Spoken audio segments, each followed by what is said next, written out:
There are many ways to transfer files from a Windows PC to a Linux server. Today, I'm going to show you the best, fastest, and most reliable way that worked for me.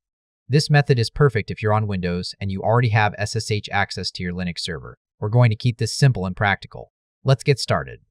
The tool we're going to use is called WinSCP. It's fast, reliable, and very easy to use on Windows. If you can SSH into your Linux server, this method will work for you. Open your browser and go to WinSCP.net, download and install WinSCP. During installation, you can leave everything at the default settings. Once WinSCP is installed, open it. Once WinSCP is installed, open the application. In the connection settings, choose the file protocol SCP. For the host name, enter your server's IP address. For the port number, use port 22.